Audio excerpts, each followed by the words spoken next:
Hey guys, Chad Andrews here, the 33 Rule, and today we are going to do our very first interview. Our very first interview is with Ken's bike shop owner in Winston-Salem, Ken Putnam, and he's going to tell us some stories. I can guarantee you that. So without further ado, let's get to Ken.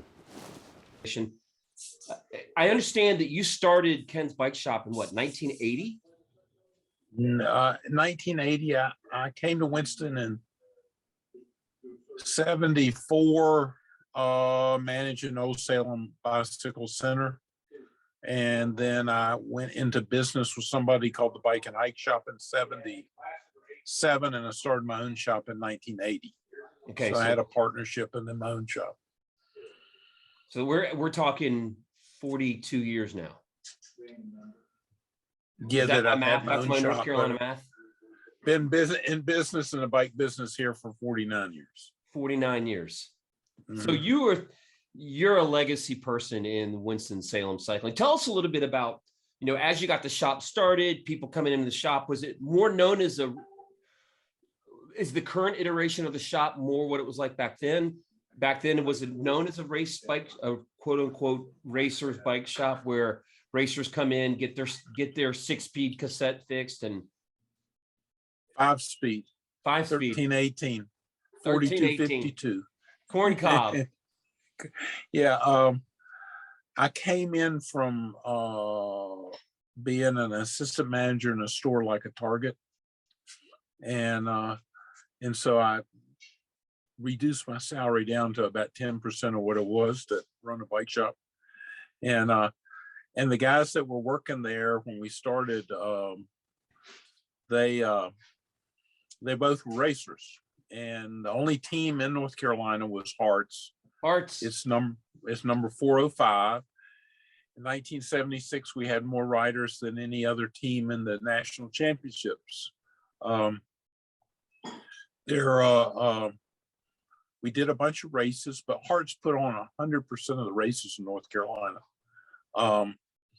Dale Brown was involved with Hearts. Everybody was involved with Hearts. And then they split apart in the mid-70s to littler teams, different areas.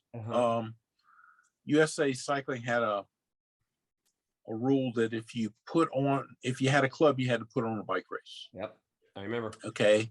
Then later they did it where you could be with another club, which started the ruinous of all the great bike races. But we put on the state championships in Winston, and we did a bunch of little races. And then Thomas's father, Thorns, came to me and said he'd like to put a bike race around the area where they live, Haynes Park. And that came about in 1977.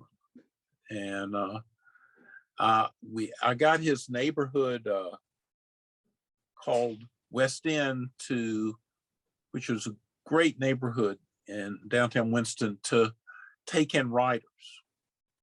And so anybody that called in, we had a place for them to stay. And some of those friendships lasted forever. I remember Thorne saying, there's this Australian guy, his name's Ian Jackson, and he wants to stay at my place. I said, he's the best criterium racer in the country. And but that's some of the people that Thomas got to know as a real young biker, and they basically took him under their wing, and that's really gave Thomas a great start. Yeah, I've actually commentated probably the last 10 years of Haynes Park, and I've had a couple of clients actually win that race. And your shop was actually right across from, wasn't it on Haynes Park? No. My shop is started in Renolda Village, was out at Wake Forest, and it's now a little further out. Okay. I turned the race over after about 25 years or so, maybe longer than that, to Jamie Bennett and Thomas Craven to put it on. But there for about 25 or 30 years. We had a string of races there that, the first race in 77 was won by Smokin' Joe Saunders, and Steve Bauer was second, and Hugh Walton was third, and Dale Stettner was fourth. Now that is a memory right there. Wow. Yeah. We ran it differently. We ran it clockwise, and so they had to come through the chicane at at the Y, and then maybe 200 feet past the chicane was the finish line. And in that race, Steve Bauer was side by side with Smokin' Joe Saunders, who's the reigning national champion, and hit a pothole and warped his wheel, but still almost won the sprint. But the bike wouldn't move after he got off of it. And it's when men were men. But even in '84, before the Olympics, Connie Carpenter, I think, finished 10th in the men's race. We had about 110 in that race that year. But so many riders have gone through that race, and it was neat to see people come from all over the country and really all over the world and go through Haynes Park in those days. Dovetailing off of that, what many people think of Boulder, and they think of California, or they think of Greenville, South Carolina, but people don't realize the rich history, not only of Haynes Park, but all of the riders that came up starting and probably dated even Thomas Craven in that. Where do you think that Winston-Salem, as far as not only the races that were put on, but the quality of talent that's come out of there over the past 45 years or 50 years? North Carolina has just been really rich, starting with somebody like Dickie Dunn from Asheville. Richard Dunn. Back in the early 70s, national team member. But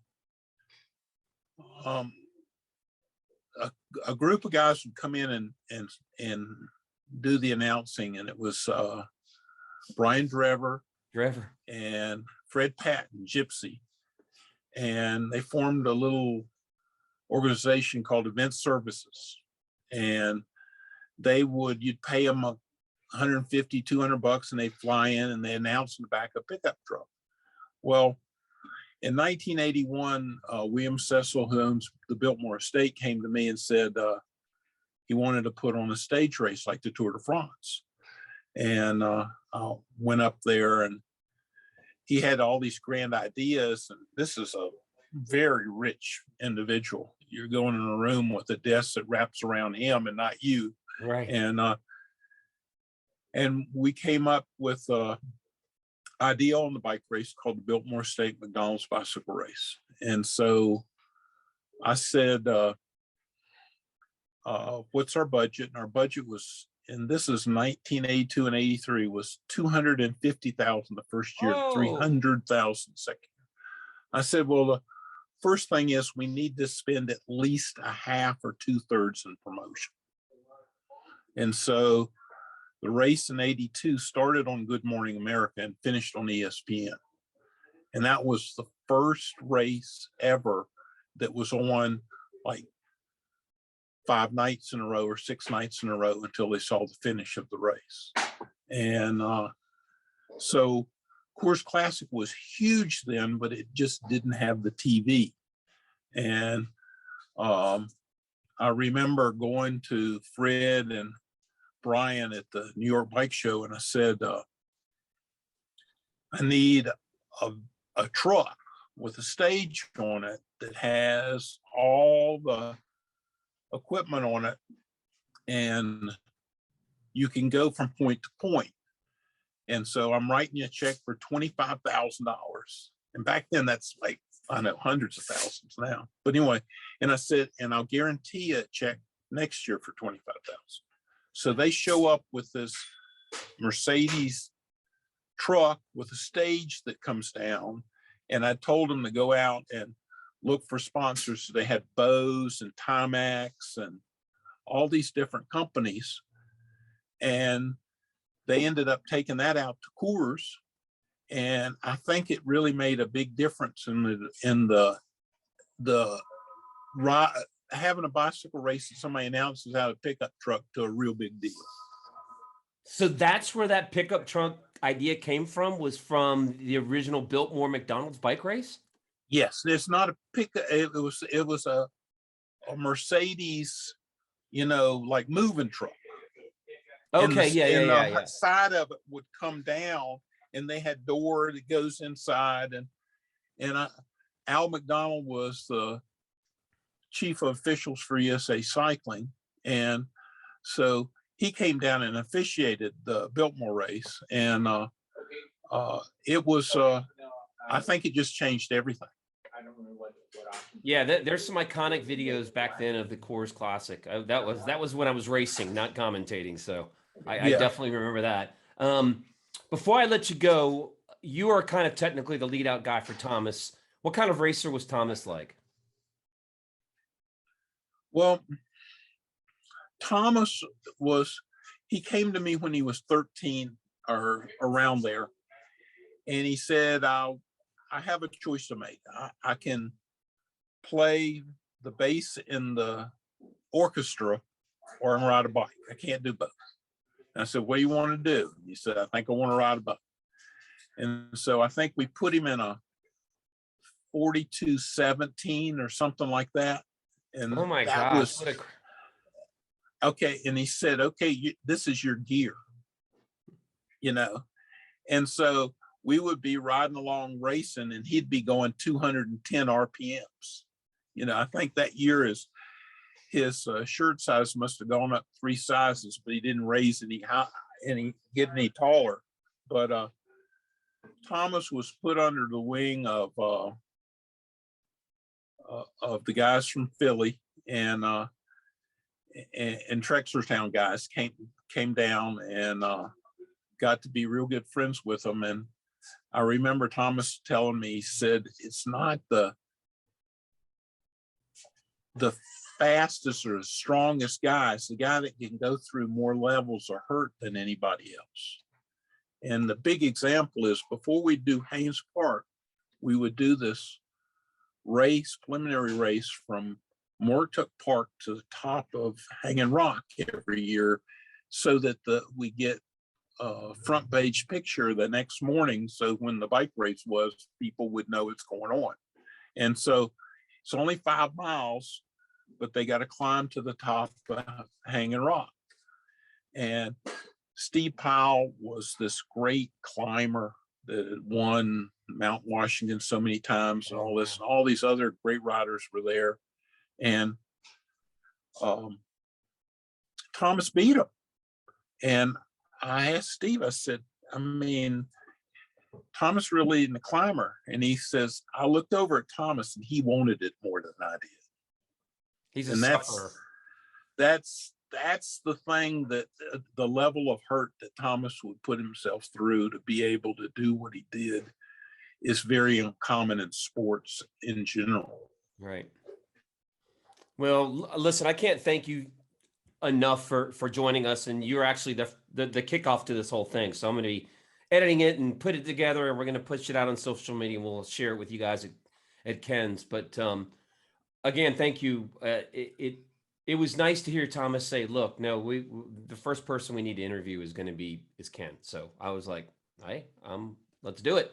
So here we are. Yeah, well, the sport's changed, and it's nice today that there are a bunch of people that are involved at putting bicycle races on there. For about 25 or 30 years, I was the only one that was doing it, and with a lot of volunteers and a lot of help. But it takes an army. And with Dixie, and I'll say this one thing about Dixie, Thomas came to me and said, I told him we needed a place where we could race on a weekly basis, because with the way races are spread out all over the area, and now even worse, to have a place local that weekly people can train and have an actual bike race means a huge thing to everybody.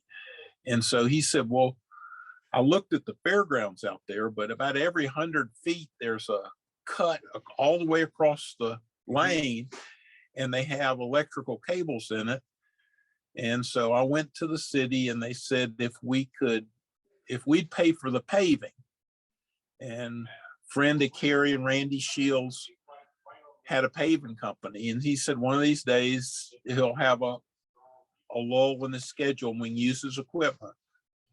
And so with some money from Hearts, I think we spent $10,000 or $15,000 in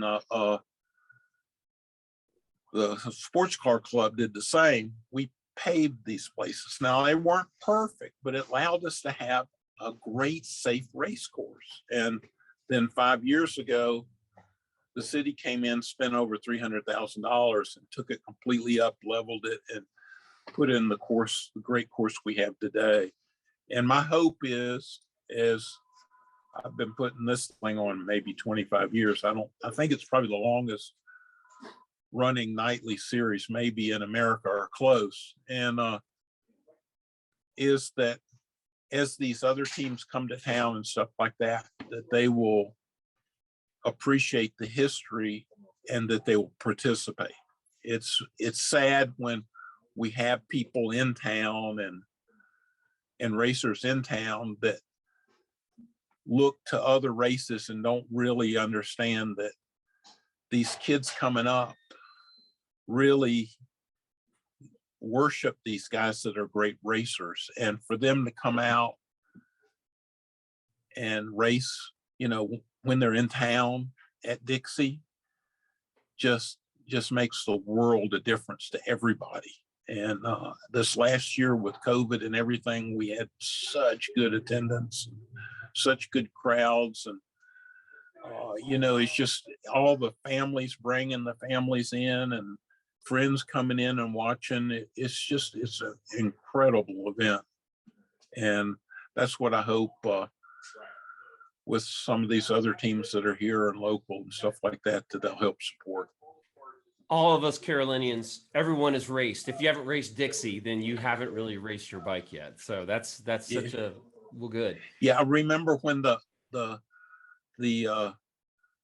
Nationals came here, and they put fencing up and all this kind of stuff up, and I went to the guy and I go, "You're just going to put people in hospitals. You take the greatest course that's ever been for a criterium that I've ever seen." And I said, we've had 120 racers out here with guys that were national champions and race in this race. And people tried to get away, but they didn't get away because it was going 33, 34 miles an hour the whole race for an hour or two. And it was just spectacular with all the effort that went in. But when they did all that stuff and made it so it wasn't Dixie, it was just sad. But people get to do what they do, and you just try to lead them the right way. But sure. Thank you, and thank you guys. Oh, absolutely. Listen, have a great rest of your day, and we look to see you as we get closer to, of course, the team launch for Project Echelon and the Gran Fondo. Have a good day. Yep. Thank you. All right, Ken. Thank you. Bye. Bye. Wow. I could have stayed on the phone. I could have stayed on the Zoom with him for hours. Just so many great stories about the history of cycling in Winston-Salem. The legacy that Ken has in that area with him and his bike shop, pretty impressive. So, where does that leave us? That takes us to our next interview, and that's going to be with Thomas Craven. Thomas Craven, a long-time influential cyclist in the Winston-Salem area. All this leading up to our Gran Fondo and our team presentation in March. So, let's get to Thomas.